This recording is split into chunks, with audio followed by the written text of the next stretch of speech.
Des unités ukrainiennes spécialisées dans les systèmes sans pilote, comme la brigade connue pour ses opérations avec des drones de moyenne portée Magyar, frappent des dizaines de navires à la suite.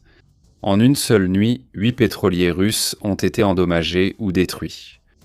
Dans les jours suivants, le nombre a rapidement augmenté, 10 navires lors d'une autre opération, y compris des pétroliers et des ferries.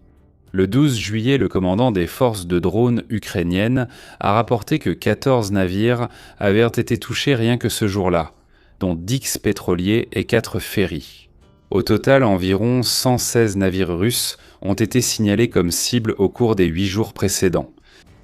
La plupart de ces navires appartiennent à la flotte de l'ombre russe, utilisée pour contourner les sanctions internationales et approvisionner la péninsule de Crimée.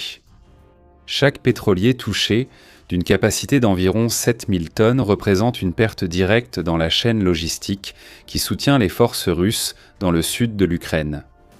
La mer d'Azov sert de principale route pour ce carburant, ses munitions et ses équipements qui arrivent à l'armée russe en Crimée, puis sont acheminés vers les lignes de front à Kherson et Zaporijia.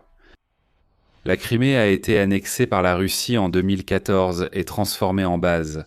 La flotte de la mer Noire dépend fortement de ces routes maritimes. Le pont de Kertch, cible d'attaque précédente, limite déjà le flux terrestre. Maintenant, les drones ukrainiens accentuent la pression sur le trafic maritime. Les autorités locales russes de la péninsule ont déclaré l'état d'urgence récemment en raison de la pénurie de carburant. Les stations-service ont suspendu les ventes au public en donnant la priorité aux organismes gouvernementaux et aux forces de sécurité. Des coupures de courant ont touché des villes importantes comme Sébastopol et Eupatoria après des impacts sur des sous-stations électriques. Ces attaques ne se limitent pas à la Crimée.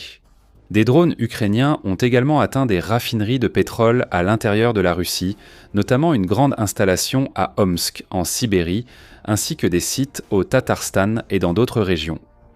L'objectif clair est de dégrader la capacité de la Russie à soutenir des opérations prolongées, tant sur le plan militaire qu'économique. Chaque pétrolier endommagé ou raffinerie touchée oblige la Russie à détourner des ressources pour la protection, les réparations ou des itinéraires alternatifs plus longs et plus coûteux. Cette pression sur l'arrière russe affecte directement la stratégie de Vladimir Poutine. La Crimée reste plus qu'un territoire, c'est un symbole. Elle abrite des bases navales, des centres logistiques et sert de plateforme pour la projection de puissance en mer Noire. Lorsque l'approvisionnement en carburant est compromis, les opérations de la flotte et le soutien aux troupes au sol en pâtissent. Des sources proches du Kremlin indiquent que ces attaques récentes ont renforcé la position de Poutine contre toute négociation de paix, pour le moment. Au lieu de céder, le président russe a choisi de maintenir l'effort militaire. C'est alors que la plus grande menace est survenue. Si vous voulez regarder cette vidéo complète et avoir accès à du contenu exclusif réservé aux membres, devenez membre de la chaîne simplement en cliquant sur ce bouton « Devenir membre ». Lors d'une visite à une exposition à Moscou intitulée « Tout pour la victoire », Poutine a fait une déclaration directe. Il a affirmé que la Russie répondrait aux attaques ukrainiennes. Sur son territoire, avec des représailles plusieurs fois plus puissantes, le dirigeant russe a ajouté que l'ampleur de ces réponses augmenterait. La phrase n'a pas été isolée, elle s'inscrivait dans le contexte d'opérations ukrainiennes qui ont touché non seulement des navires, mais aussi des infrastructures énergétiques et logistiques russes proches des frontières et dans la région de la mer d'Azov. Que signifie la promesse de Vladimir Poutine d'une escalade plus importante ? La Russie a la capacité avérée de lancer d'immenses vagues de missiles de croisière, de missiles balistiques et de drones contre des cibles ukrainiennes.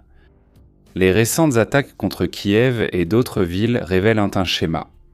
Des salves combinées qui submergent les défenses aériennes. Une réponse plusieurs fois plus puissante et qui suggère une augmentation du volume des projectiles, de la fréquence des attaques et, possiblement, du choix de cibles à plus grande valeur stratégique ou économique. Des analyses militaires indiquent de possibles cibles sur les infrastructures énergétiques ukrainiennes, les ports de la mer Noire comme Odessa et les installations logistiques qui soutiennent les forces ukrainiennes. La Russie a déjà démontré sa capacité à frapper des raffineries et des réseaux électriques lors de campagnes précédentes. Maintenant, avec le signe d'escalade, on s'attend à ce que le rythme de ces attaques augmente, cherchant à créer des difficultés similaires à celles que l'Ukraine a imposées à la logistique russe en Crimée. Des missiles balistiques à courte et moyenne portée, des drones à longue portée et, éventuellement, des systèmes plus avancés pourraient être employés en plus grande quantité pour saturer les défenses ukrainiennes qui opèrent déjà sous une pression constante. Cette dynamique crée un cycle d'action et de réaction. L'Ukraine utilise des drones relativement bon marché pour frapper des actifs coûteux et difficiles à remplacer, comme des pétroliers et des raffineries. La Russie, de son côté, répond par un volume de feu conventionnel et de précision contre des cibles sur le territoire ukrainien. Le résultat est simplement une guerre d'usure qui s'étend au-delà de la ligne de front, où chaque camp tente d'imposer des coups croissants à l'adversaire. La déclaration de Poutine intervient à un moment de tension supplémentaire. Les efforts des États-Unis pour faciliter les négociations et la paix rencontrent des obstacles. Des sources russes indiquent que les récentes attaques ukrainiennes ont réussi à éloigner toute possibilité de amener Moscou à des négociations, tant que ces opérations se poursuivent. En même temps, l'Ukraine maintient une pression asymétrique sur les arrières russes, cherchant évidemment à affaiblir la capacité de Moscou à soutenir son effort dans le sud. Les prochains jours et semaines apporteront probablement une intensification des affrontements aériens et de drones. Faites comme nos membres pour regarder cette vidéo complète et recevoir du contenu exclusif réservé aux membres.